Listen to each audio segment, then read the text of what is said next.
The waitress never expected the scary-looking bikers to be her saviors. They stopped her attacker in seconds, then disappeared into the night. What she didn't realize, they just made the town's most powerful man their enemy. And bikers like them don't back down from a fight. The fluorescent lights of Dusty's diner buzzed like angry wasps at 11:47 p.m. Mara wiped down the counter for the third time, her hands moving on autopilot while her mind counted the hours until rent was due. 72 hours. $300 short. The diner was almost empty. Just her, old Mr. Henderson snoring softly in booth 3, and the 5 men in the corner booth who hadn't said more than 10 words since they arrived an hour ago. Bikers. She'd seen the motorcycles lined up outside like metal soldiers. Black leather jackets. Worn boots. The kind of men her mother had warned her about before the cancer took her voice, then her breath, then everything else. But these men were quiet. Too quiet. They ate their burgers without complaint, drank their coffee black, and one of them, the one with gray threading through his dark hair and a scar cutting through his left eyebrow, had actually said, "Please," when he ordered. That was new. Mara refilled their coffee pot and was heading toward their table when the door slammed open hard enough to rattle the blinds. Vince Jr. stumbled in, and the smell of whiskey stumbled in with him. Well, he slurred, grabbing the edge of the counter to steady himself. If it isn't my favorite little waitress. Mara's stomach dropped. She'd cut him off 2 hours ago at the bar next door, and he'd left angry. She'd hoped that was the end of it. It never was. "We're closing soon, Vince," she said, keeping her voice level. Calm. Like she was talking to a spooked horse. "You should head home." "Don't tell me what to do," he pointed a wavering finger at her. His eyes were bloodshot, unfocused. "You think you're better than me? You're just a waitress in a dead-end diner in a dead-end town. Please leave." Mara felt her pulse in her throat. The biker's conversation had stopped. The diner was silent except for Mr. Henderson snoring and the hum of the lights. Vince laughed, a wet, ugly sound. "Please." "Oh," she said. "Please." He started around the counter. "You know what? I'm tired of people telling me no. You. My father. Everyone in this pathetic town." Mara backed up until her spine hit the coffee maker. Her hand found the pot, hot, full, and she held it like a weapon. "Stay back, Vince." "I mean it." But he didn't stay back. He never did. His hand shot out and grabbed her throat. Not hard at first. Just enough to make his point. Enough to feel his sweaty palm against her windpipe. Enough to make her freeze like she always froze when men got too close, too angry, too much. The coffee pot slipped from her fingers and shattered on the floor. She couldn't breathe. Couldn't think. Couldn't. Then Vince was gone. Not falling. Not stumbling. Just gone. 1 second his hand was crushing her throat, and the next he was airborne, flying backward across the diner like someone had launched him from a cannon. He crashed into a table, sending plates and silverware exploding in every direction. Mara gasped, air flooding back into her lungs. The biker with the scar, the one who'd said, "Please," was standing where Vince had been. His expression hadn't changed. Calm. Almost bored. "Bad idea," the biker said quietly. Vince groaned on the floor, trying to get up. The other 4 bikers were already moving. Not running. Not rushing. Just standing, walking over with the casual certainty of men who'd done this 1,000 times before. "You broke my ribs," Vince wheezed. "My dad's gonna." "Your dad's gonna what?" One of the bikers, huge, with arms like tree trunks and a red beard, crouched down next to Vince. "Finish that sentence." "I'm curious." Vince's mouth opened and closed like a fish. The scarred biker looked at Mara. "You okay?" She nodded. Then shook her head. Then nodded again, because she didn't know what else to do. "Ray, call it in," the scarred biker said. A lean man with dark skin pulled out a phone. "Police or ambulance?" "Both." "Tell them we have a drunk and disorderly who assaulted a staff member." "We'll wait." "No." Vince tried to crawl toward the door. "No cops. My father will handle this." "He'll." The bearded biker put one boot on Vince's back. "Not hard. Just enough to stop him moving." "Your father," the scarred biker said, "should have handled you a long time ago." Mara's legs finally remembered how to work. She stumbled forward, caught herself on the counter. "Thank you." Thank you." The scarred biker glanced at her. His eyes were gray, like storm clouds before rain. "Don't thank us yet." "What does that mean?" "It means his father is going to handle this." He looked back at Vince, who was breathing hard against the floor. "Just not the way he thinks." Sirens wailed in the distance, getting closer. Mr. Henderson snorted awake in his booth. "What did I miss?" "Nothing good," Mara whispered. The bikers moved back to their booth like nothing had happened. Like they hadn't just thrown a grown man across a diner in less than 2 seconds. They sat down.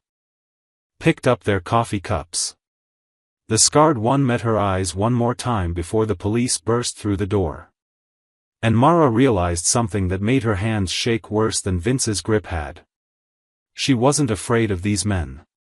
She was afraid of what happened when they left. The police took Vince away in handcuffs, still screaming threats that echoed down Main Street. The bikers gave their statements with the practiced ease of men who'd dealt with cops before, polite, precise, and completely unremarkable. "Self-defense," the scarred one said. His name was Griff. The officer had called him that twice. He assaulted the waitress. We intervened. That's all. Officer Daniels, who'd gone to high school with Mara's dead brother, looked at her with concern. "Mara, you want to press charges?" She opened her mouth. Closed it. Felt 5 pairs of eyes on her, 4 cops, 1 biker. Yes. Yes, I do." Daniels nodded. "Smart. We've been waiting for Vince Jr. to cross a line we couldn't ignore. This is it." He lowered his voice.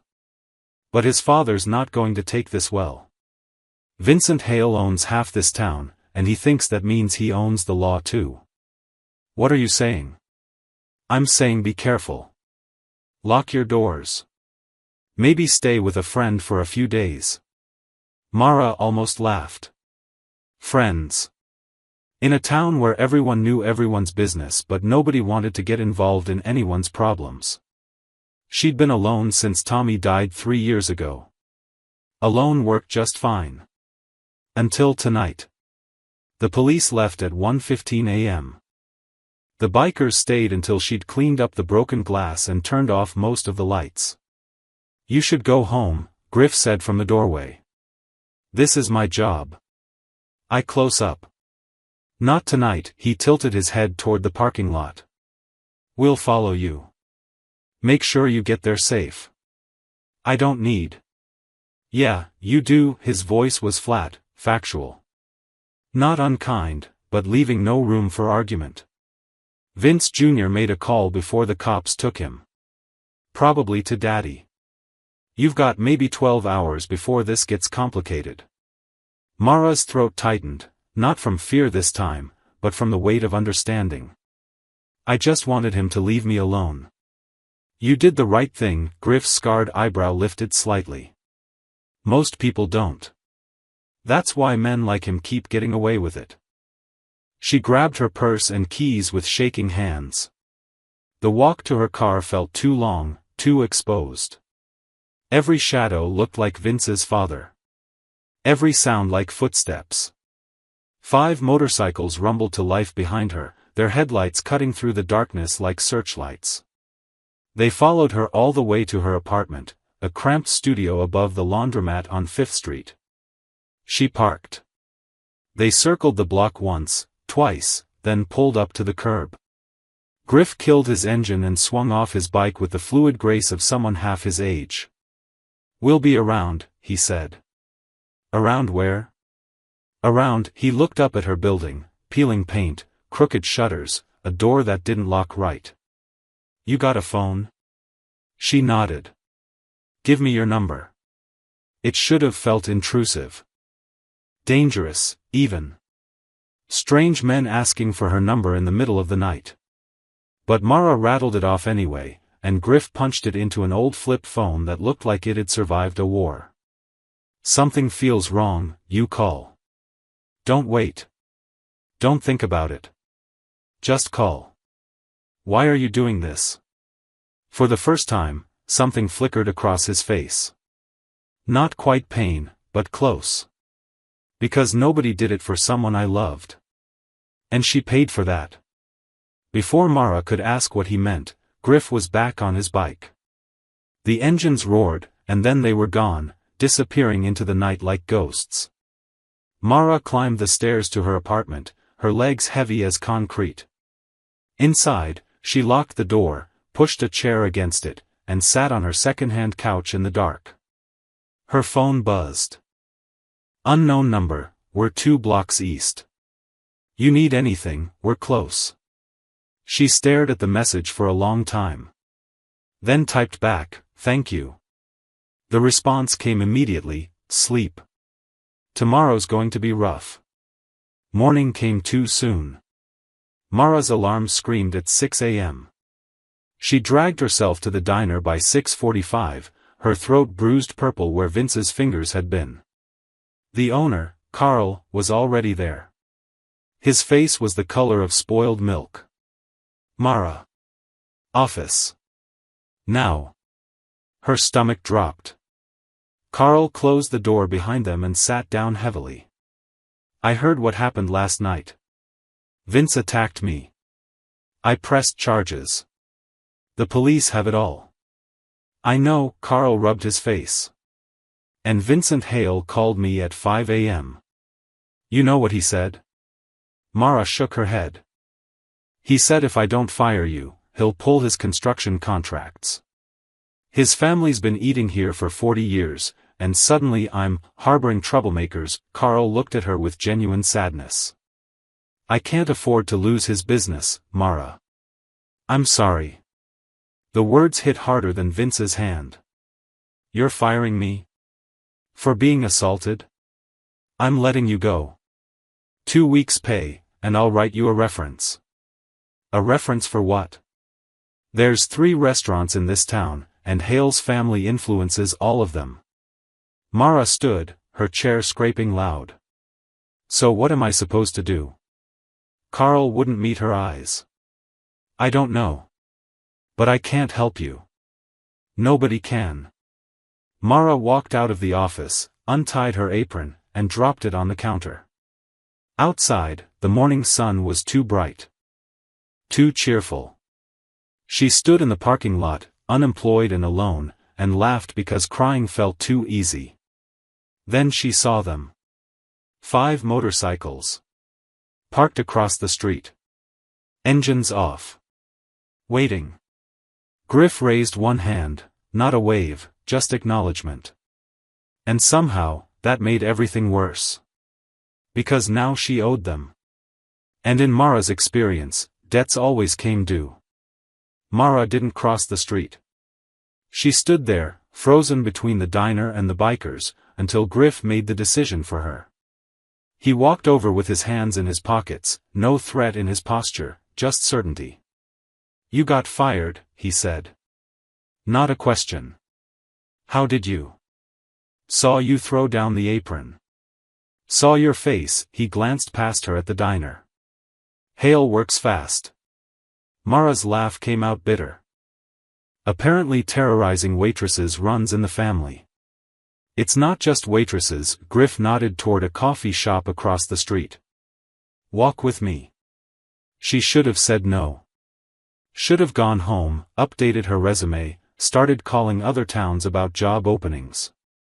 But her feet followed him anyway, past the hardware store and the pharmacy, to Rosie's Coffee, where the owner, a woman with silver hair and kind eyes, smiled when they entered. "Griff." "The usual?" "To Rosie. And whatever she wants." Mara ordered tea she couldn't afford and sat in the corner booth while Griff brought over 2 steaming mugs. "Rosie doesn't seem scared of you," Mara said. "Rosie's smart. Fear's expensive in a town like this." He wrapped his hands around his coffee. "You know what people think when they see us? Outlaws. Criminals. Trouble. Yeah. And you know what we actually are?" Griff leaned back. Tired. That surprised her into silence. "We're called the Silent Sons," he continued. "Started 20 years ago in Nevada. My brother and I, we served together, Marines, 2 tours. Came back and the world felt wrong. Too loud. Too violent. Too many people getting hurt while everyone looked away. So you became bikers?"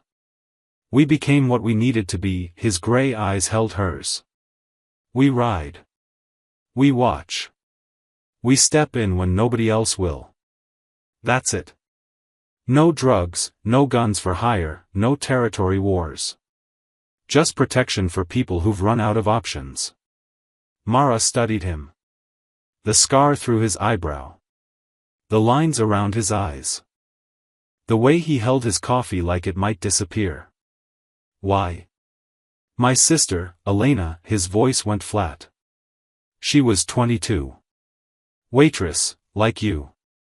Boyfriend got mean one night, and she didn't call for help because she was scared. Neighbors heard her screaming and did nothing. By the time someone called 911, it was too late." Mara's throat closed up. "I was overseas. Couldn't protect her. Couldn't save her." Griff's knuckles whitened around his mug. "So now I protect everyone else's sisters. Daughters. Mothers. Anyone who needs it. I'm sorry about Elena." "Don't be sorry. Be smart." He slid a card across the table, plain white, just a phone number.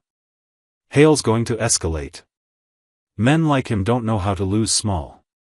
They double down. What am I supposed to do? Leave town?" "You could. Probably should." Griff stood, dropping cash on the table, enough to cover both drinks and a generous tip. "But if you stay, you call that number when things go sideways." "Not if." "When?" 3 days passed. Mara burned through her savings applying to jobs in neighboring towns. Nothing. Word traveled fast. Vincent Hale had made sure everyone knew she was trouble. On the 4th day, she found her car in the parking lot with all 4 tires slashed. On the 5th day, someone spray-painted "snitch" across her apartment door. On the 6th day, she saw the dark SUV. It was 9 p.m. She just bought groceries, cheap pasta and cheaper sauce, and was walking back to her building when she noticed it. Black. Tinted windows. Idling at the corner with its lights off. Her heart kicked into overdrive. The card in her pocket felt like fire. She pulled it out with shaking hands, dialed the number. 2 rings. Then, location. 5th and Main. "There's a black SUV. We see it. Go inside. Lock the door. Stay away from windows." The line went dead. Mara ran. Her grocery bag banged against her legs, eggs cracking, bread crushing, but she didn't stop until she was inside with the door locked and the chair wedged under the handle. She crouched below the window and waited. 30 seconds later, she heard them. The deep, unmistakable rumble of motorcycle engines, not 1 or 2, but 5, rolling down the street like thunder. She risked a glance through the curtain. The silent sun surrounded the SUV like wolves circling prey. Griff knocked on the driver's window, not aggressive, just 2 knuckles, tap tap. The window rolled down. Mara couldn't hear the conversation, but she saw Griff lean in, saw him speak for maybe 10 seconds, saw him straighten up and step back. The SUV peeled out, tires screaming, and disappeared into the night. The bikers didn't leave. They parked their motorcycles in a line facing her building, killed the engines, and just sat there, watching. Mara's phone buzzed. They won't come back tonight. Get some sleep. She texted back, why are you doing this? The response took longer this time. Because I couldn't do it for Elena. Because you pressed charges when most people wouldn't. Because right now, you're the only person in this town with the guts to stand up to Hale. And because someone has to. Mara looked out the window at the 5 figures sitting motionless in the dark. Not friends. Not quite strangers anymore either. Something else. Something she didn't have a name for yet.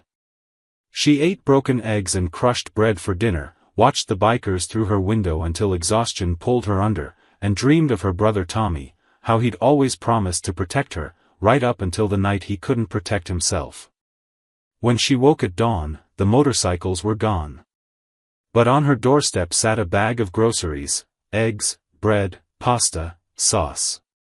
And no note. The town changed after that night.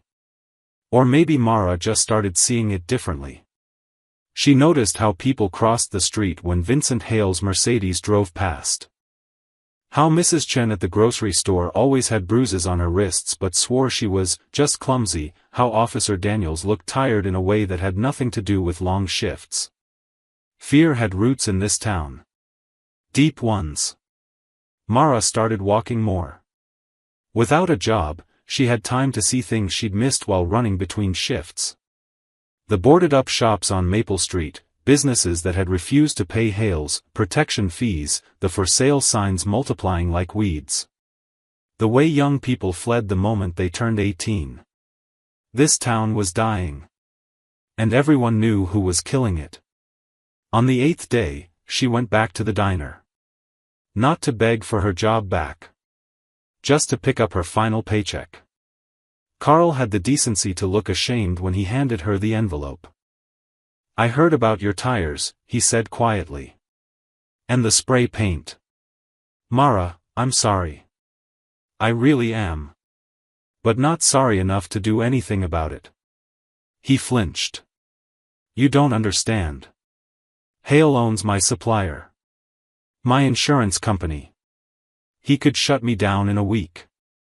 Then maybe you deserve to be shut down. The words came out harder than she'd intended, but Mara didn't take them back. She pocketed the check and left. Outside, she nearly collided with someone. Whoa, easy. A massive hand steadied her. The red-bearded biker, the one they'd called Dax, grinned down at her. You all right? Fine. Just, she gestured vaguely at everything. Yeah, Dax's smile faded. Heard you lost your job. That's rough. It's reality. Mara studied him. Up close, he looked younger than she'd thought. Maybe 30, with laugh lines that suggested he smiled more than he frowned. What are you doing here? Sign, he pointed at the diner's entrance, where the neon, open 24 hours, sign hung crooked and dark. Carl mentioned it's been broken for months. Figured I'd fix it. He's not paying you.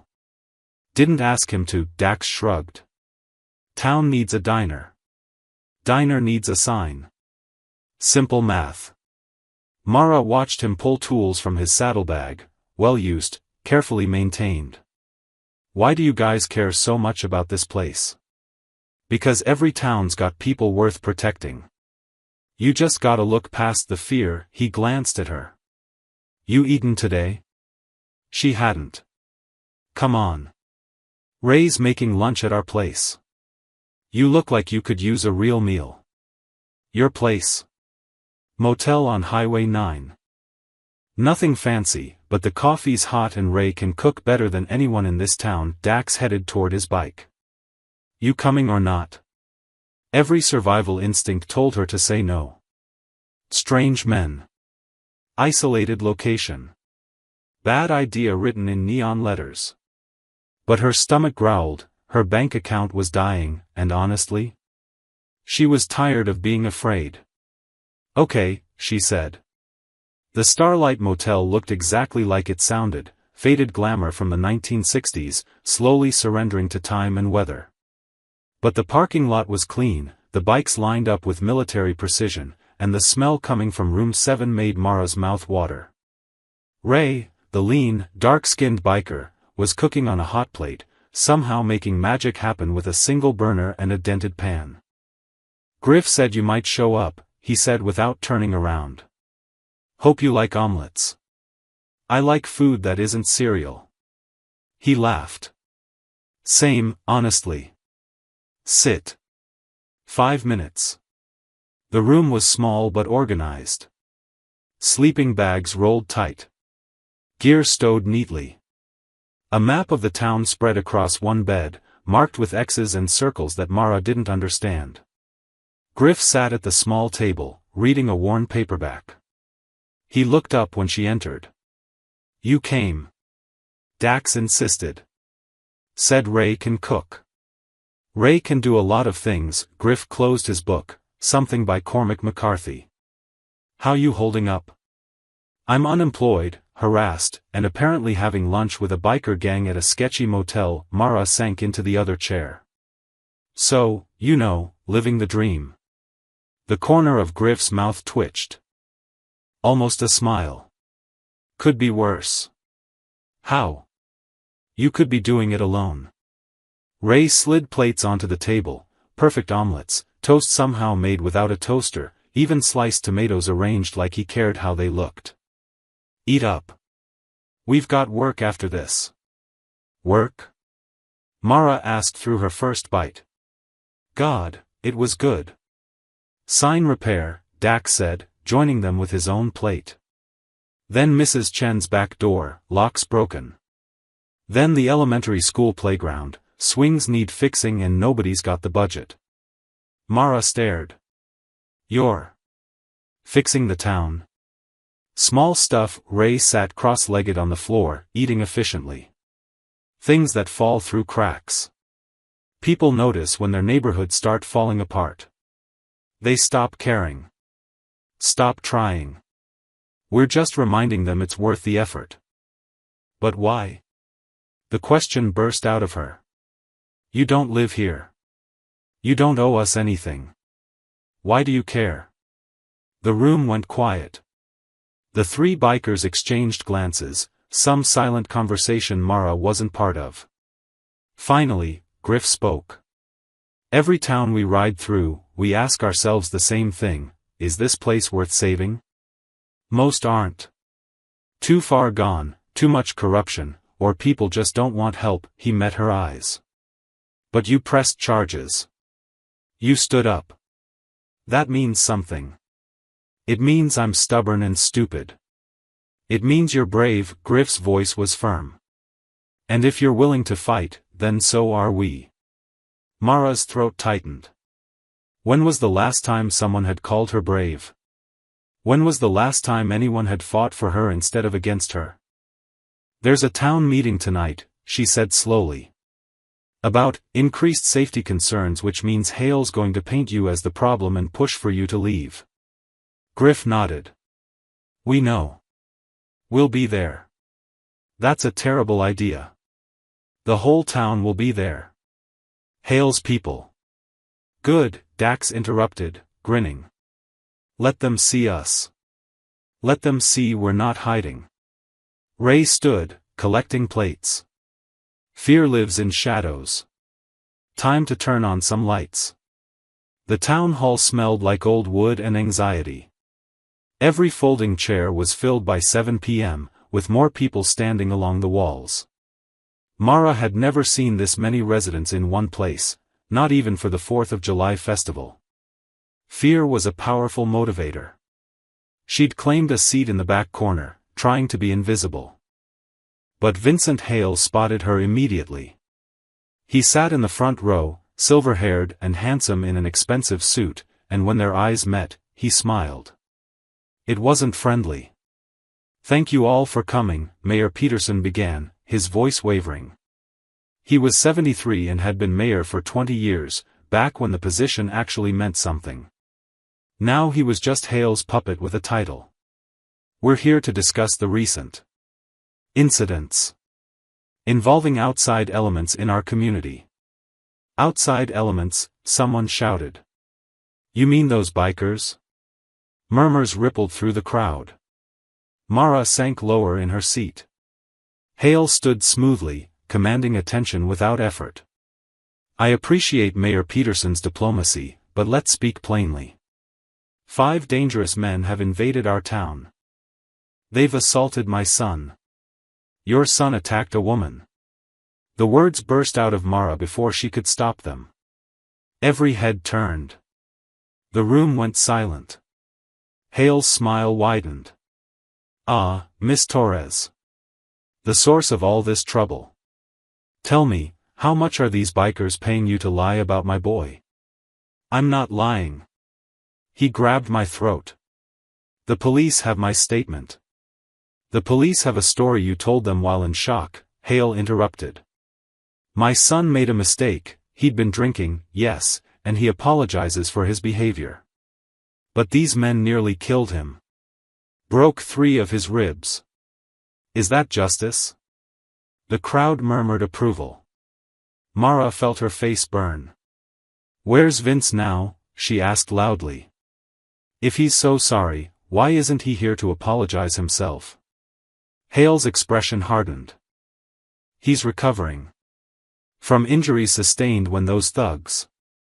The doors at the back of the hall opened. 5 men walked in, their boots heavy on the wooden floor. They didn't swagger or threaten. They just walked to the empty space along the side wall and stood there, arms crossed, watching. The Silent Sons had arrived. The room erupted. People shouted, chairs scraped, Officer Daniels moved toward the bikers with his hand on his belt. "Enough." Griff's voice cut through the chaos like a blade. Not loud, but absolute. "We're here to listen. That's all. You have no right to be here." Hale's composure cracked. "This is a private community meeting. Public meeting. Public building. We're members of the public." Griff's gray eyes swept the room. "We've broken no laws. We've filed no complaints. We're just here to hear what you have to say about us." Mayor Peterson looked like he wanted to disappear. "Mr. Griffin Reed. These are my brothers, Dax, Ray, Coda, and Marcus." Griff gestured to each man.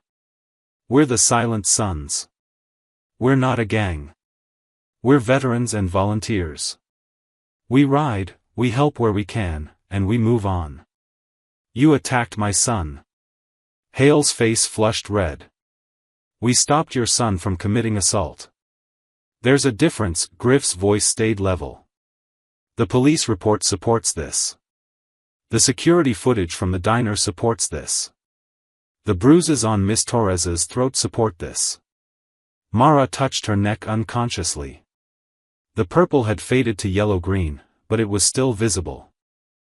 "We all know what really happened." An older woman stood up, Mrs. Patterson, who owned the bookstore. "I've seen how Vince Jr. treats women.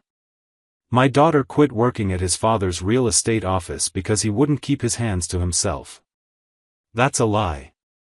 Hale snapped. "Is it?"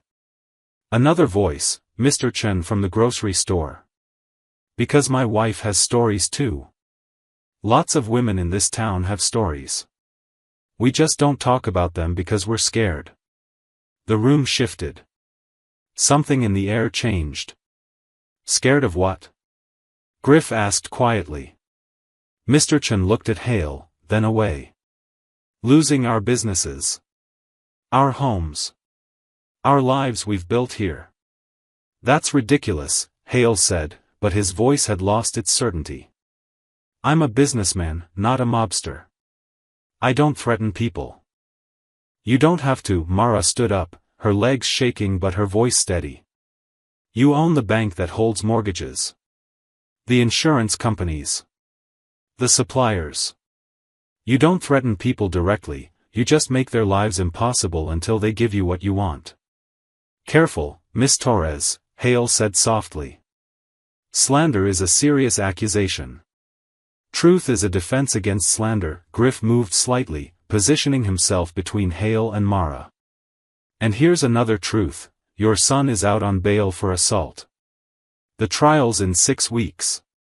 You can't make that disappear, no matter how much of this town you own. Hale's jaw clenched. The jury will see reason. Will they? Or will they see a powerful man trying to protect his violent son? Ray spoke for the first time. Because juries don't like that. Especially when the evidence is clear. Who do you think you are? Hale advanced toward the bikers. You roll into my town, turn people against me, act like heroes. Your town? Dax's eyebrows rose. Funny. I thought towns belonged to the people who lived in them. I built this town. My family's money. Your family's money bought influence, Griff interrupted. It didn't buy ownership. These people? They're not your property. The room was silent now. Everyone watching. Waiting. Mayor Peterson cleared his throat. Perhaps we should vote. All in favor of asking the Silent Sons to leave town, raise your hand. Mara held her breath. A dozen hands went up. Maybe 15. Less than a quarter of the room. Hale's face went purple. This is absurd. These are dangerous criminals. Show of hands for letting them stay, the mayor continued. Nearly every other hand rose. Slowly at first, then faster. Mrs. Patterson. Mr. Chen. Even Carl from the diner, looking ashamed but resolute. Hale stared at his town, turning against him. This isn't over, he said quietly. Too quietly. Not even close. He walked out, and the door slammed behind him like a gunshot. Mara should have known it was too easy. Victory at the town meeting felt real for exactly 16 hours. Then reality came with smoke and sirens at 3:47 a.m. Her phone screamed her awake. Griff's voice, sharp and urgent, get dressed. Stay inside. Don't open the door for anyone but me. What's happening? The diner's on fire. Mara's blood turned to ice. She threw on clothes and ran to her window. The sky 2 blocks west glowed orange, angry and bright against the darkness. Smoke billowed up like a signal flare. Dusty's diner was burning. She grabbed her keys, but Griff's words echoed, stay inside. She forced herself to wait, pacing her tiny apartment like a caged animal, watching the orange glow intensify until she heard motorcycles outside. Griff was at her door 60 seconds later. His face was streaked with soot. We need to go. Now. The diner is gone. Fire department's there, but it's too late. He grabbed her arm, not rough, but urgent. Hale's making his move. This is just the opening salvo. They took his bike. Mara had never ridden a motorcycle before, but there was no time for fear. She wrapped her arms around Griff's waist and held on as they roared through empty streets toward the Starlight Motel. The other Silent Sons were already there, gathered in the parking lot. Ray was on his laptop, fingers flying. Dax was loading bags onto his bike.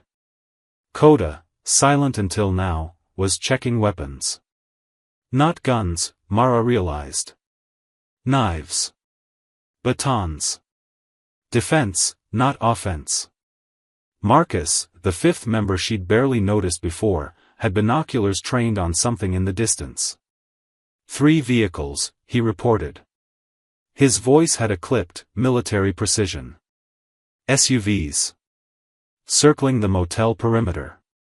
They're not coming in yet. Just watching. They're waiting for us to run, Ray said without looking up from his screen. I hacked the fire marshal's preliminary report. Accelerant detected. Multiple points of origin. This was professional. Hale hired someone, Mara whispered. The reality crashed over her. He burned down the diner because of me. Because the town voted against him. He burned it down because he's losing control, Griff corrected. Men like him can't tolerate defiance. It spreads. People could have died. Carl lives above the diner. Carl's fine. He wasn't there tonight, Dax's voice was tight. Convenient, right? The implication hung heavy. Carl had known. Maybe not specifics, but enough to stay away. Mara's legs buckled. Griff caught her, guided her to sit on the motel steps. Breathe, he said quietly. In through your nose. Out through your mouth. She breathed. It didn't help. We should leave, she said. All of us. Just. Go. Let Hale have his town back. It's not worth dying for. Is that what you really think? Griff crouched in front of her. Because 3 days ago, you pressed charges when you could have stayed quiet. Yesterday, you spoke up at that meeting when you could have stayed invisible. That's not someone who runs. That was before he started burning buildings. He's been burning this town for years, Ray said, turning his laptop to show her. Look. Fire reports going back a decade. 7 accidental structure fires, all businesses that competed with Hale or refused his offers. Insurance claims denied due to suspicious circumstances, but never enough evidence to prosecute. The screen showed dates, addresses, names. A pattern of destruction disguised as bad luck. The hardware store on Maple, Mara read. That was Old Man Jennings. He died in that fire. Heart attack, officially, Marcus said. But he'd told 3 people that Hale threatened him the week before. Mara felt sick. Why didn't anyone stop him? Because fear works, Griff said simply. Until it doesn't. Movement. Coda barked. All 5 bikers shifted instantly, positioning themselves between Mara and the road. The SUVs were getting closer, headlights cutting through the pre-dawn darkness. They're going to burn the motel too, Mara said. With us in it. No, Griff's voice was absolute. They're going to try to scare us. Big difference. The SUVs stopped at the motel entrance. Engines running. Waiting. Griff pulled out his phone, dialed a number on speaker. It rang twice. Reed, Officer Daniels sounded exhausted. I'm at the fire scene. This better be important. 3 black SUVs at the Starlight Motel. No plates visible. Blocking exits. I'm calling this in as intimidation and potential arson threat. A long pause. Griff, I can't just. You can. You're a cop. We're civilians being threatened. You want another fire tonight? More deaths. Do your job, Daniels. Another pause. Then, stay on the line. I'm sending units now. The SUVs sat there for another 3 minutes. Long enough for Mara's heart to hammer bruises against her ribs. Long enough for her to understand exactly how vulnerable they were. Then sirens wailed in the distance. The SUVs peeled out, disappearing into the maze of side streets before the police arrived. Officer Daniels showed up personally, his squad car screeching to a halt. He looked at the bikers, at Mara, at the fading taillights. You all okay? For now, Griff said. But Daniels? This town's at a tipping point. You need to decide which side you're on. I'm on the law's side. Then enforce it. Because right now, Hale thinks he's above it. Griff handed him a USB drive. Fire reports. Financial records. Witness statements Ray's been collecting. Everything you need to build a case. Daniel stared at the drive like it was a live grenade. You know what happens if I pursue this? Hale will destroy me. My career, my family. He'll destroy the whole town if you don't, Mara said. Her voice surprised her, steady, clear. I lost my job. I lost the diner. I'm not losing anything else to him. Are you? Daniels looked at her for a long moment. Then he pocketed the drive. Get somewhere safe. All of you. I'll do what I can, but I can't promise it'll be enough. It'll have to be, Griff said. The sun was rising as Daniels drove away. The sky turned from black to gray to pink, beautiful and terrible. Smoke still rose from where the diner had stood. Mara looked at the 5 men who'd become her unlikely protectors. What now? Griff watched the sunrise, his scarred face painted gold. Now? We stop running. We make a stand. How? He smiled, fierce and tired. We burn his empire down. Legally. The USB drive became a bomb with a 48-hour fuse. Officer Daniels didn't just file a report, he contacted the state police, the fire marshal's office, and a district attorney from 2 counties over who'd been waiting years for a chance at Vincent Hale. Ray's meticulous documentation, cross-referenced with official records and witness statements, painted a picture of systematic corruption that even Hale's expensive lawyers couldn't explain away. But legal moves took time. And Hale wasn't interested in waiting. The second night after the fire, he struck back. Mara was staying at the motel, room 8, right next to Griff's room. The Silent Sons had insisted, refusing to let her return to her apartment. She'd argued for maybe 30 seconds before admitting the truth. She felt safer here, surrounded by these dangerous men, than she ever had alone. She was reading, some paperback Ray had lent her, when the lights went out. Not just her room. The entire motel. The hum of the air conditioner died, leaving only silence. Then breaking glass. Mara rolled out of bed, heart hammering. The window, someone had thrown something through it. She crawled across the floor, felt for her phone. No signal. They'd jammed it somehow. A knock on her door. 2 quick raps. The signal Griff had taught her. She yanked it open. Griff pushed her back inside, closing the door behind him. He had a flashlight and something else, a tactical baton, extended and ready. Stay low. They cut the power and cell signal. Professional job. His voice was calm, but his eyes were hard. 4 men, maybe 5. They're trying to flush us out. Where are the others? Positioned. We expected this. He handed her a whistle. Someone gets through that door who isn't me or my brothers, you blow this as hard as you can. Understand? She nodded, throat too tight for words. Griff slipped back out. Mara wedged herself between the bed and the wall, clutching the whistle like a lifeline. She heard footsteps outside. Voices, low and urgent. Then chaos. Shouting. The heavy thud of bodies hitting the ground. Someone screamed, a man, high-pitched and terrified. More running footsteps, these ones fleeing. An engine roared to life, tires squealed.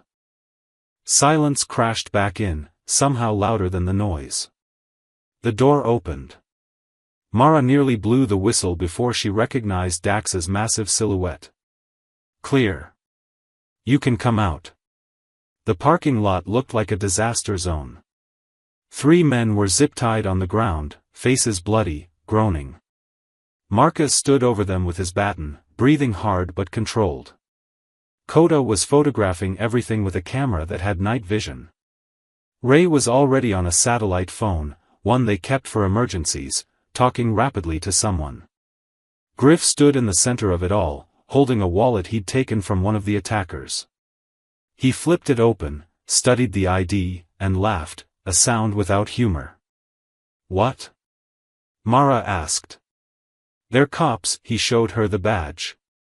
Off duty, but still. Hale's got cops on his payroll willing to do the dirty work. That's impossible.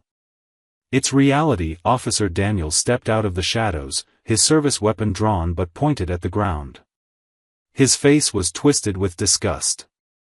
I knew there were dirty cops in the department. Didn't know who until now. He'd been there the whole time. Watching. Waiting. You recorded it? Griff asked. Daniels held up his phone. Every word. Every action. The DA's going to have a field day with this. One of the zip-tied men, the one with the badge, spat blood. You're dead, Daniels. Hale will bury you. He'll bury all of you. Hale's done, Daniels said quietly. This is conspiracy, assault, attempted murder. And that's just tonight. He looked at Griff.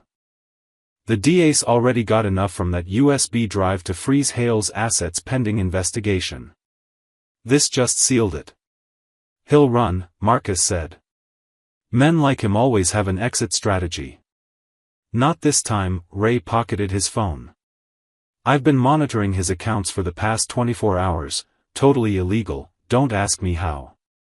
He tried to transfer $5 million to the Caymans 3 hours ago. I flagged it. Federal authorities intercepted. Mara stared. You can do that? Ray shrugged. I had a different life before this. Technical skills transfer. Sirens wailed in the distance. Real ones this time. State police, Daniels had said. Clean cops from outside Hale's sphere of influence. The next 6 hours passed in a blur of statements, photographs, and federal agents in suits who asked the same questions 40 different ways. Mara told her story until her voice went hoarse. The silent sun stood like stone, answering calmly, presenting evidence, being exactly what they'd claimed to be, veterans and volunteers who'd stumbled into a hornet's nest. Dawn came cold and clear. Vincent Hale was arrested at his mansion at 6:47 a.m., led out in handcuffs while news cameras rolled. His empire, the bank, the real estate company, the construction firm, all frozen pending investigation. His son, Vince Jr., was already in custody, bail revoked due to new evidence of witness intimidation. The town woke to find their monster in chains. Mara stood in the motel parking lot, drinking terrible coffee from a styrofoam cup, watching the sunrise paint the sky impossible colors. Griff stood beside her, equally exhausted, equally wired. It's over, she said. Testing the words. The criminal part is. The healing part? Griff shook his head. That takes longer. Will you stay? Help with the healing? He was quiet for a long moment. We're not staying people, Mara. We ride. We help. We move on. That's the deal. What if I asked you to stay anyway? Griff looked at her, really looked, like he was seeing something he'd lost a long time ago and found again in the most unexpected place. Then I'd say you don't need us to stay. You never did. You just needed to remember you were strong enough to stand alone. I don't feel strong. You pressed charges against a powerful man. You testified. You survived. He smiled, and for the first time it reached his eyes. That's not strength? I don't know what is. The sun cleared the horizon, gold and bright and new. When do you leave? Mara asked. 3 days. Give the town time to process. Make sure things are stable. 3 days, she repeated. It would have to be enough. The town transformed in those 3 days. Not all at once, change never worked that way. But Mara saw it in small moments. Mrs. Patterson reopening her bookstore after months of inventory issues, Mr. Chen smiling at customers again, his wife working the register without gloves to hide her wrists.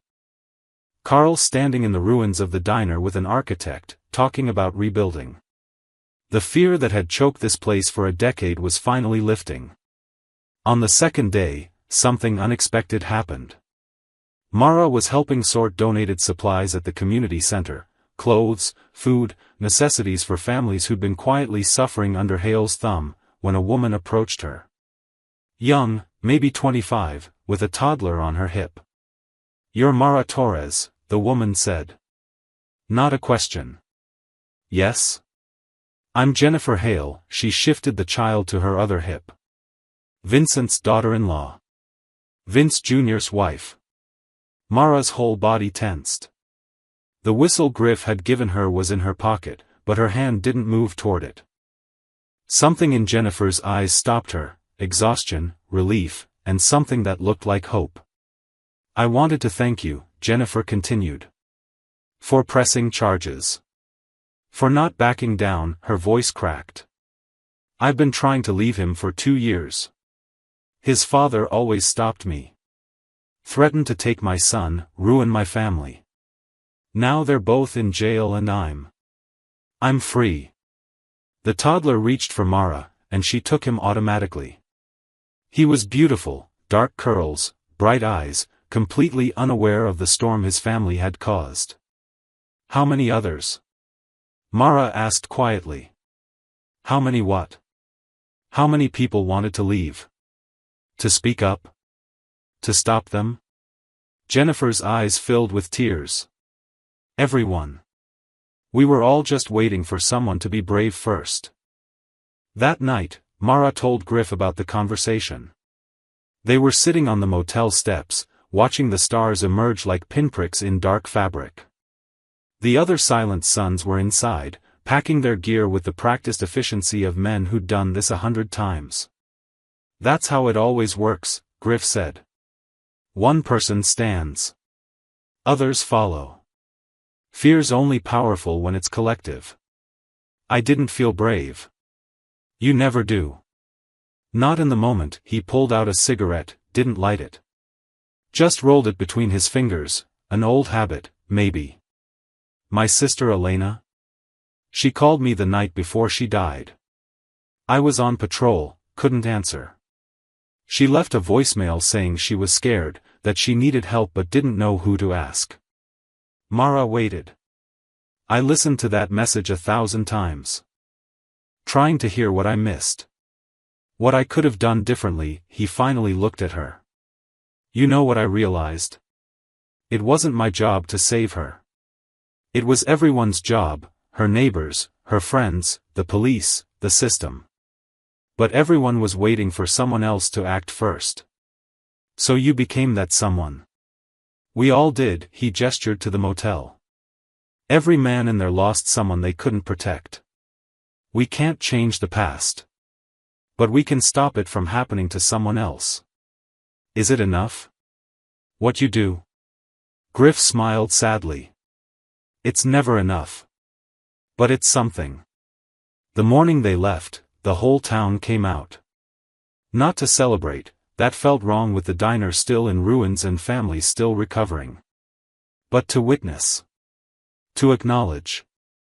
To say goodbye to the men who'd reminded them what protection without expectation looked like. The Silent Sons loaded their bikes with the same precision they did everything. Sleeping bags tied down. Gear secured. Everything in its place. Carl approached first, hat in his hands. "I know I don't deserve to say this, but thank you. And I'm sorry. For firing Mara. For being a coward when this town needed courage. You're rebuilding," Griff said. "That's what matters now. I want Mara to manage the new place. Full ownership eventually, if she'll take it." Carl looked at her. "You earned it. The town knows it." Mara's throat tightened. "Carl." "Say yes," Ray interrupted, grinning. "You've got the spine for it. Town needs someone who won't fold when things get hard." Others came forward. Mrs. Patterson with a bag of books, for the road, Mr. Chen with enough food for a week. Officer Daniels with a handshake and quiet words of gratitude. Even Jennifer Hale, holding her son, tears streaming down her face. "You saved my life," she told Mara. "I'll never forget that." Finally, it was just Mara and the 5 bikers. "I don't know what to say," she admitted. "Don't say anything," Dax pulled her into a bear hug that lifted her off her feet. "Just live. Be happy. Build something beautiful." Marcus handed her a card, the same plain white one with just a phone number. "You ever need us, you call. Any reason. Any time." Coda, who'd barely spoken the entire time, said simply, "You're packed now. That doesn't end." Ray kissed her cheek. "Stay brave, Mara Torres." Then it was just Griff. They stood facing each other in the early morning light, and Mara realized she was crying. When had that started? "I'll miss you," she said. "All of you." "We'll miss you too." Griff reached out, brushed a tear from her cheek with surprising gentleness. "But you don't need us anymore. Maybe you never did." "That's not true." "It is. You pressed charges when it mattered. You testified. You stood up at that meeting. You showed this town what courage looks like." He smiled. "We just made sure you survived long enough for people to notice. What if something happens? What if Hale's people come back? They won't. And if they do?" Griff's eyes hardened. "You'll handle it. Because you're stronger than you think." He swung onto his bike. The others were already mounted, engines rumbling like distant thunder. "Where will you go?" Mara asked. "Wherever we're needed next." Griff pulled on his helmet. "There's always another town. Another person who needs someone to stand with them. The world's lucky to have you. The world's lucky to have people like you." He revved his engine. "Goodbye, Mara Torres. Build something beautiful." They rode out as the sun cleared the horizon, 5 riders disappearing into golden light, leaving nothing but dust and the memory of protection freely given. Mara stood watching until they were just specks on the highway, then turned back toward her town. Her town now. Broken but healing. Scared but hopeful. The diner ruins waited. Plans to rebuild. A future to construct from ashes.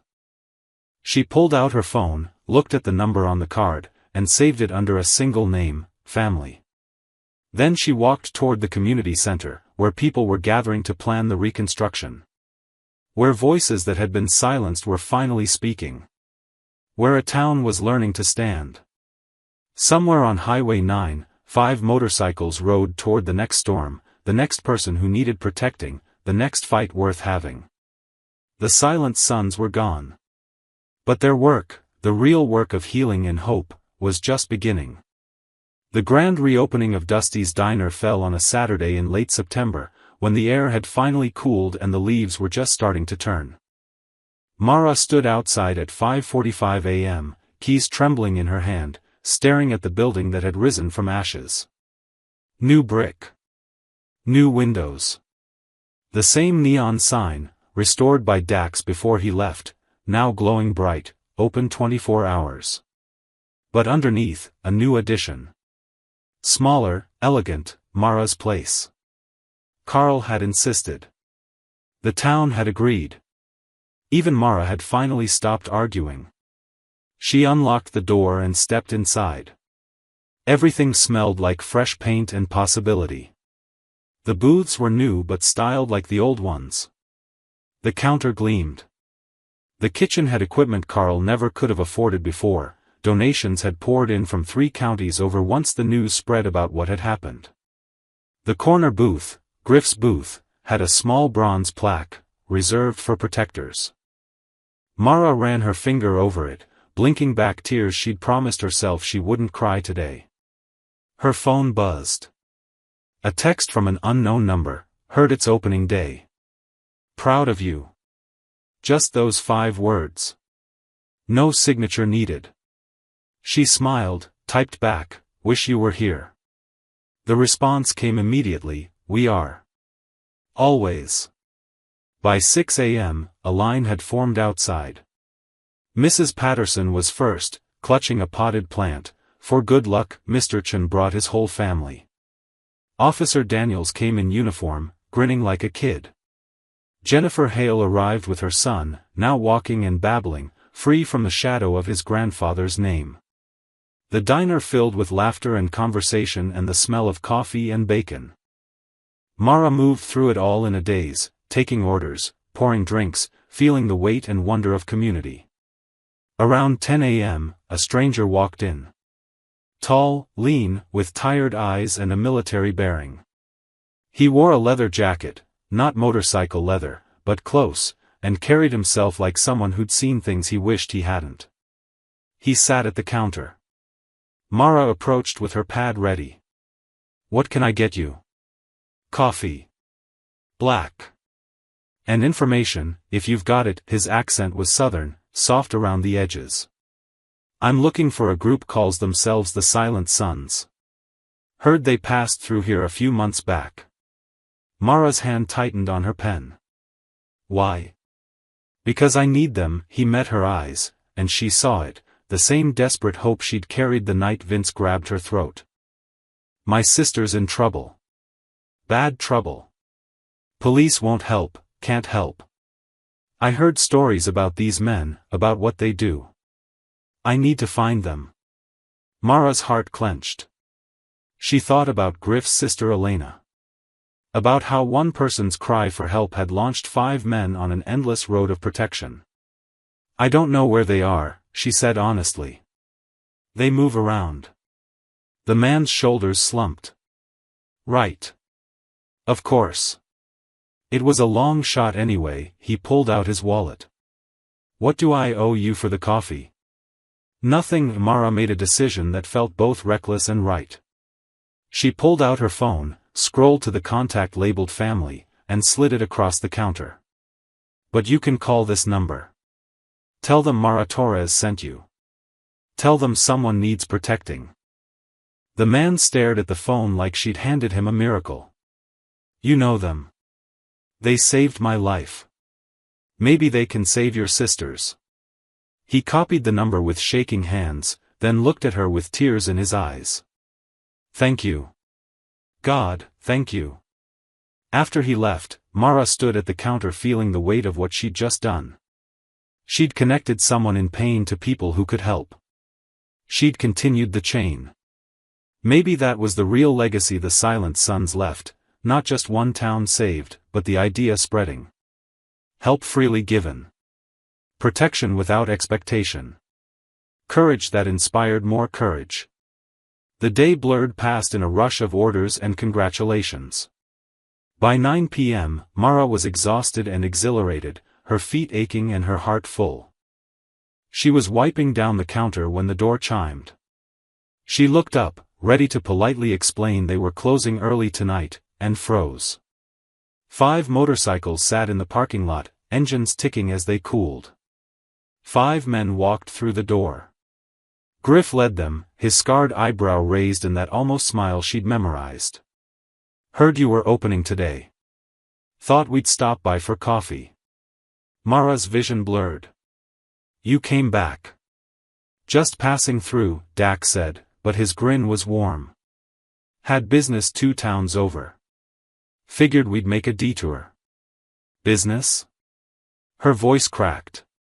Ray pulled out his phone, showed her a photo, a young woman, safe, smiling, standing with the man who'd been in the diner that morning. Got your message. Found his sister. Situations handled. That was today. This morning he was here. We were already close, Marcus explained. Your call just confirmed what we suspected. Timing worked out. Coda set something on the counter, a leather journal, worn and full. We keep records. Every person we've helped. Every town that stood up. You're in here. Page 47. Mara flipped to it with trembling hands. There was her name, the date, a brief account of what happened. And at the bottom, in Griff's handwriting, the one who reminded us why we ride.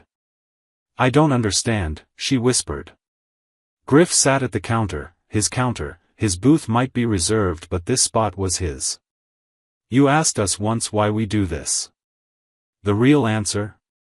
Because people like you exist. People who stand up, who press charges, who refuse to let evil win even when it costs them everything. You remind us the world's worth protecting. I'm not special.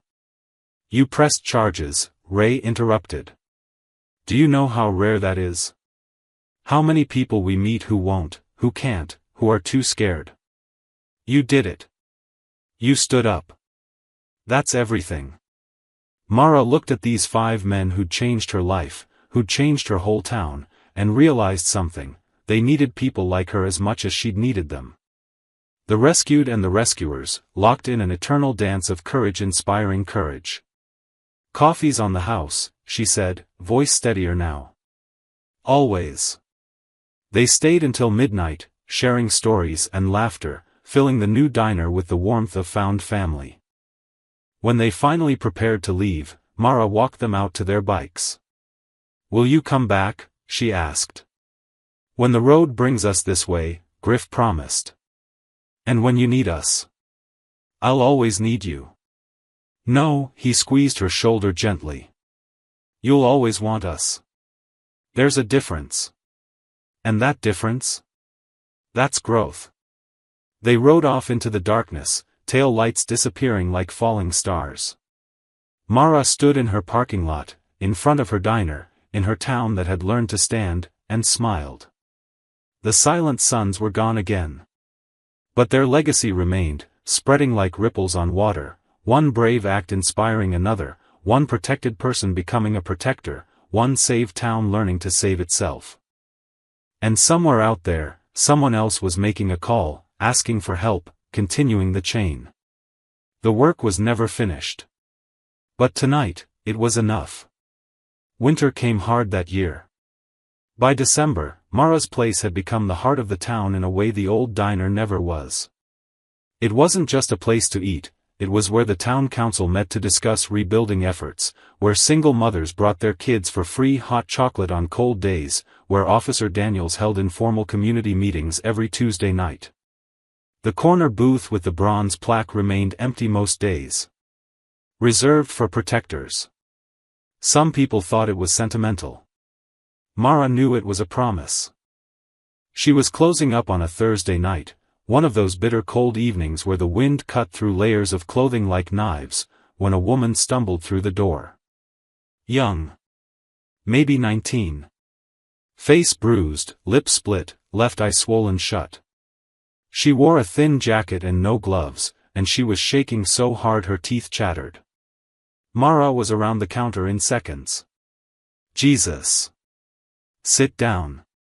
Let me get you something warm. No time, the girl's good. I was wild, darting to the windows. He's coming. He always finds me. I saw the lights and I thought. You're safe here. I promise. Mara guided her to a booth, not the corner one, but close. Who's coming? My boyfriend. Ex-boyfriend. He won't let me leave. The girl started crying, harsh sobs that shook her whole body. I tried. 3 times I tried. He always finds me. Always. Mara's hand moved to her phone.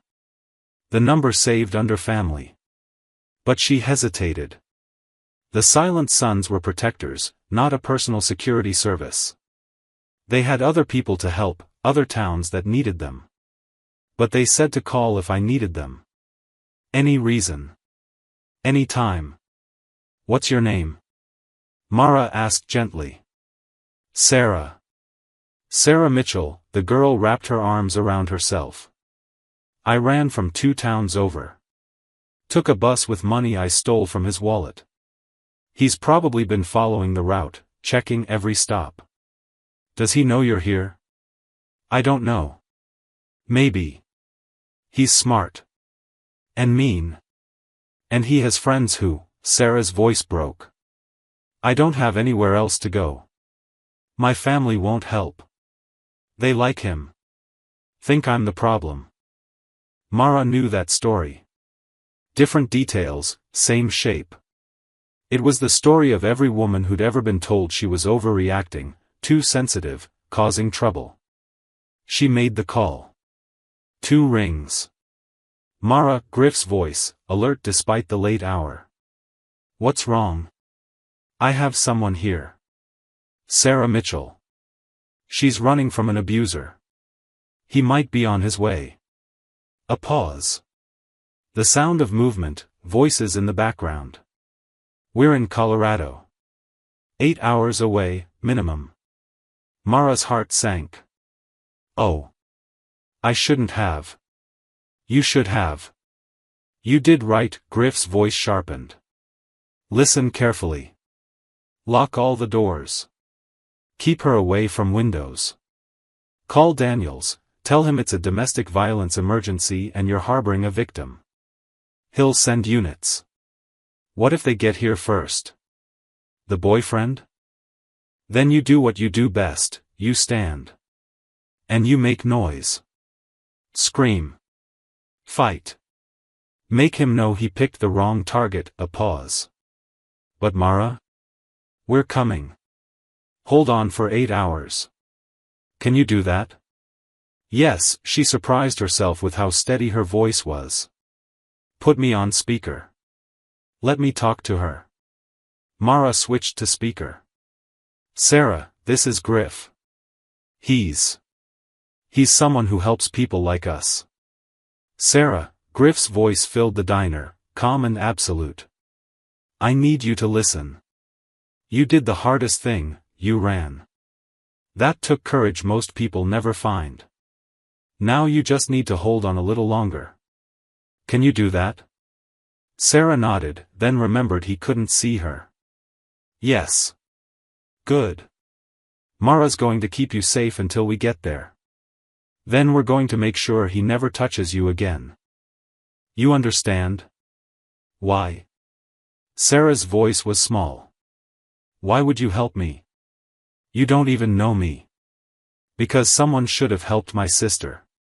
They didn't. So now I help everyone else's sisters. Simple. Final. Stay strong, Sarah. We're coming. The line went dead. Mara called Daniels next. He arrived in 15 minutes with 2 other officers, checked the perimeter, and stationed a patrol car outside. We'll maintain presence, he said. But legally, unless he shows up and makes a threat, we can't do much. The Silent Sons are coming, Mara told him. Daniels nodded slowly. Good. Then he doesn't stand a chance. The hours crawled past like wounded animals. Mara made Sarah hot chocolate, a sandwich, brought her a first aid kit. They didn't talk much. Sometimes silence was its own comfort. At 2:17 a.m., headlights swept across the parking lot. Not motorcycles. A pickup truck. Jacked up, aggressive, with a cracked windshield and a dented front bumper. Sarah went rigid. That's him. The truck parked. A man got out, tall, broad-shouldered, with the swagger of someone who'd never faced real consequences. He walked toward the diner like he owned it. Mara's hand found her phone. Daniels was already moving, hand on his weapon, stepping out of his patrol car. The man, Sarah's ex, stopped when he saw the cop. His face twisted with rage. That's my girlfriend in there. She stole from me. Sir, step back. The lady doesn't want to see you. I don't care what she wants. He tried to push past Daniels. The other officers moved in, hands on their belts. It happened fast. The ex threw a punch. Daniels dodged, grabbed his arm, twisted. The other officers had him on the ground in seconds, cuffs clicking. You're under arrest for assault on an officer, Daniels said calmly. And we'll add stalking, harassment, and whatever else we find when we run your name. The man screamed threats and curses as they loaded him into the patrol car. Sarah watched through the window, tears streaming down her face, not from fear this time, but relief. "He's going away for a while," Daniels told them after. "And I'll make sure the DA knows about the domestic violence history. He won't get near you." Sarah collapsed into a chair, sobbing. Mara held her, let her break apart in a safe place. At 6:43 a.m., as dawn painted the sky pink and gold, 5 motorcycles pulled into the parking lot. Griff walked through the door, took one look at Mara's exhausted face and Sarah's tear-stained one, and nodded. "You held on." "We held on," Mara corrected. He smiled, that rare, genuine smile. "That's what I like to hear." The silent sun stayed for 3 days this time. Not at the motel, that place held too many memories of fire and fear. Instead, they camped on the edge of town, on a stretch of unused land that Old Man Jennings' family had donated to the community after his death. 5 tents arranged in a circle, a campfire that burned from dusk until dawn, and an open invitation that surprised everyone. "Anyone who needs to talk, come talk," Griff had announced at the diner. "No judgment. No cost. Just listening." They came in a trickle at first, then a flood. A teenage boy whose father hit him when he drank. A woman whose boss made comments that crossed lines. An elderly man whose neighbor was stealing his social security checks. A couple whose adult son had become violent and unpredictable. The Silent Sons listened to all of them. They didn't solve every problem, some things couldn't be fixed with intimidation or intervention. But they offered something equally valuable: witness. Acknowledgement. The simple power of being heard. Mara watched it happen from the diner, serving coffee to the people waiting their turn, and realized what she was seeing: the birth of something new. On the second evening, she walked out to the camp. Ray was cooking over the fire, some kind of stew that smelled incredible. Marcus was teaching a group of teenagers basic self-defense moves. Dax was helping a single mother change her car tire while her kids played nearby. Coda sat with an elderly veteran, both men silent but comfortable in their shared understanding. Griff saw her approach and gestured to a log by the fire. "Wondered when you'd come by." "Busy day," she sat, accepted a bowl of stew from Ray. "You've helped more people in 3 days than most folks do in a lifetime." "We've listened to more people in 3 days," Griff corrected. "Most don't need saving. They just need to know someone gives a damn." "Sarah left this morning," Mara said. Sarah had stayed at Mara's apartment above the diner, sleeping on the couch, slowly healing. Got on a bus to her aunt's place in Oregon. Somewhere he doesn't know about. "Good. She'll make it." Griff stirred the fire with a stick. "She's got spine. Just needed to remember it." They sat in comfortable silence for a while. Then Mara asked the question that had been building in her chest: "What happens when you leave? All these people you've talked to, what happens when the problems come back and you're not here?" Griff studied her for a long moment. "That's why we need to talk to you." He called the others over. They sat in a circle around the fire, 5 men and 1 woman, and Griff spoke with unusual intensity. "We've been doing this for 10 years. Riding town to town, helping where we can, moving on. It works. But it's not enough." He looked at each of them in turn. "We can't be everywhere. Can't help everyone. And the problems, they're getting worse. More hails. More violence. More people falling through cracks. So what's the solution?" Mara asked. "Replication." Ray pulled out his laptop, always within reach. "We've been documenting everything. How we operate. How we identify situations. How we intervene safely. Legal frameworks. Support networks. We've built a manual." "A manual for what?" "For others to do what we do." Griff leaned forward. "We want to create a network. People in different towns, trained in de-escalation and intervention, who can respond when someone needs help.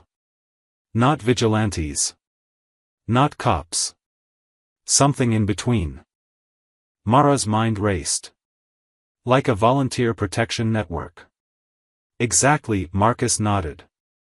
Every town has people like you, people with courage who've survived something hard. They just need training and support.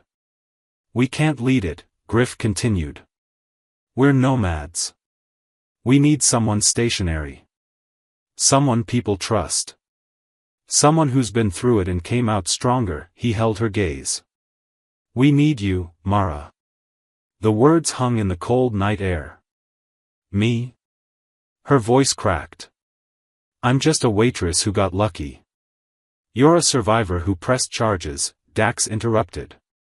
Who testified? Who stood up at a town meeting?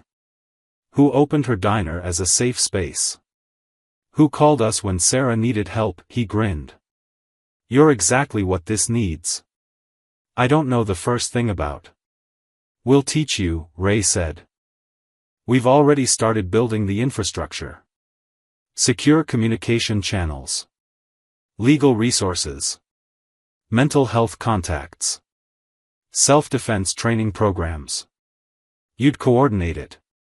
Connect people who need help with people who can give it. Why here? Why this town?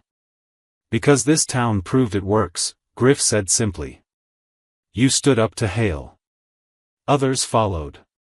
The community healed. Now you can teach other communities to do the same. Mara looked around the circle. These 5 men who'd saved her town, who wanted to save so many more. I'm scared, she admitted.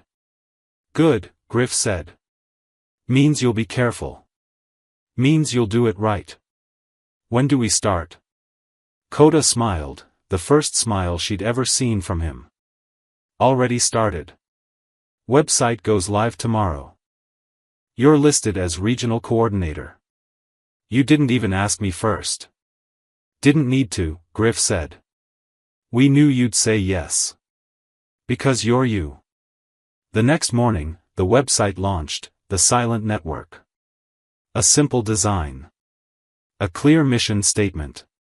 Contact information for regions across 12 states. By noon, they had 50 calls. By evening, 200. People who needed help. People who wanted to help. People who'd been waiting for permission to care. Mara sat in her diner, fielding calls, taking notes, connecting people to resources. Officer Daniel stopped by, read the website on his phone, and volunteered to help with legal guidance.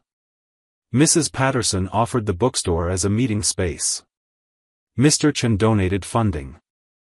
The town that had been saved was learning to save others. That night, the Silent Sons packed their camps. Tomorrow, they'd ride to the next town, the next person, the next fight. But this time, they were leaving something behind that would outlast them. You built something beautiful, Mara told Griff as he secured his gear. We all did, he corrected. Now you get to grow it. What if I fail? You won't. But if you stumble? He swung onto his bike. You've got a network now. People who'll catch you. That's the whole point. They rode out at dawn, 5 riders heading west toward whatever came next. Mara stood in her parking lot, phone already ringing with another call for help, and answered it with steady confidence. Silent Network. How can we help? The work continued. The ripples spread. And the world, inch by inch, became a little bit safer. 6 months later, Mara stood in front of 200 people and forgot how to breathe. The community center in Riverside, 3 towns over, was packed wall to wall. Folding chairs arranged in rows, people standing in the back, cameras recording from the corners. The first official Silent Network regional conference, and somehow she was the one giving the keynote speech. Her hands shook as she adjusted the microphone. She'd faced down Vincent Hale in a town meeting, but this felt different. These people weren't here out of fear or obligation. They'd driven hours because they believed in something. They believed in what she represented. "I'm not good at speeches," she began, and someone in the front row laughed, kind, encouraging. "6 months ago, I was a waitress who just lost her job. A victim who thought she was alone. I didn't know that one phone call, one act of courage, would lead to this." She gestured at the crowd. Domestic violence counselors. Self-defense instructors. Lawyers offering pro bono services. Retired cops who'd grown tired of watching the system fail. Teachers. Nurses. Construction workers. People from every walk of life, united by a single purpose, protection without expectation. "The silent sons taught me something," Mara continued, finding her rhythm. "They taught me that evil thrives in silence. That fear is only powerful when we face it alone. And that one person standing up gives others permission to stand too." She told them about Sarah Mitchell, who'd called last week from Oregon. Enrolled in college. Working part-time. Building a life free from fear. She told them about Jennifer Hale, now running a support group for abuse survivors. About her own town, where the fear that had choked it for a decade had transformed into vigilance and care. "We're not vigilantes," she said firmly. "We're not replacing police or social services. We're filling the gaps. We're being the neighbors, the friends, the witnesses that people need when the system moves too slow or not at all." The crowd applauded. Mara's eyes scanned the faces, so many stories, so much pain transformed into purpose. After the speech, they broke into workshops. Ray taught digital security, how to help someone disappear from an abuser's radar. Marcus led advanced de-escalation training. Dax demonstrated basic security assessments for homes and businesses. Coda ran a session on recognizing trauma and providing appropriate support. And Griff sat in the corner booth of the adjacent cafe, one-on-one consultations with people who needed to talk to someone who understood. Mara watched him through the window. Even here, even now, he was doing the work. Always the work. During lunch break, she found him sitting alone on a bench outside, eating a sandwich and staring at the horizon with that distant look he got sometimes. "Thinking about Elena?" she asked, sitting beside him. He didn't seem surprised by the question. "Thinking about all the Elenas. The ones we saved. The ones we didn't get to in time." He glanced at her. "Thinking that maybe, finally, there's enough of us that fewer people will have to die alone and scared." 200 coordinators across 12 states, Mara said. 50 active interventions this month alone. "That's because of you. Because of what you started." "What we started," Griff corrected. "Every person in that building started this. Every victim who became a survivor who became a protector. That's the real network. Are you proud of it?" He was quiet for a long moment. Pride's a complicated thing when you're doing what should have been done all along. But satisfied? "Yeah. I'm satisfied." A young woman approached hesitantly, mid-20s, nervous energy. "Mr. Reed? I'm sorry to interrupt. I wanted to thank you. 3 years ago, you helped my mother leave my stepfather. You stayed in our town for a week, made sure he understood she was protected. She's alive because of you." Griff stood, shook her hand gently. "She's alive because she was brave enough to leave. I just stood nearby. You stood between her and a man who would have killed her." Tears streamed down the woman's face. "That's everything. And now I'm here because I want to stand for someone else. The way you stood for us." After she left, Griff sat back down heavily. Mara saw something she'd never seen before, tears in his eyes. "That's why you do this," she said softly. "Not for the ones you lost. For the ones who live." "Both," he admitted. "Always both." The conference ended at sunset. People exchanged numbers, made plans, formed local chapters. The silent network wasn't just an idea anymore, it was infrastructure. Support. A movement. As the crowd dispersed, the 5 silent sons gathered their gear. Their motorcycles were packed, ready. They'd stayed longer than usual, 3 full days, but the road was calling again. Where to next? Mara asked Griff. Tennessee. Got a call about a mining town where the company's threatening workers who try to unionize. Sounds familiar, he smiled slightly. History repeating, just different details. Will you come back? For the next conference? Absolutely. We'll need to assess progress, adjust strategies, he paused. But Mara? This is yours now. Ours was the spark. Yours is the flame. She hugged each of them, these 5 men who'd transformed from strangers to saviors to something deeper. Family. Not bound by blood, but by purpose. Dax lifted her off her feet. Don't be a stranger.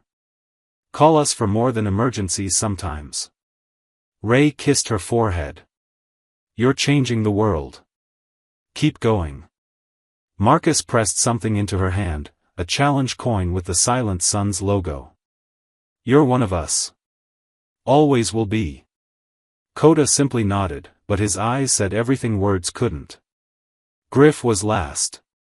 He held her shoulders, looked at her with those storm-gray eyes. I told you once that you didn't need us. I was wrong.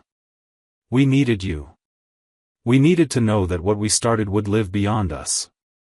It will, Mara promised. I'll make sure of it. I know you will. He stepped back, swung onto his bike. Take care of them, Mara Torres. All the broken people looking for someone to stand with them. I will. And Griff? She smiled through tears. Thank you. For everything.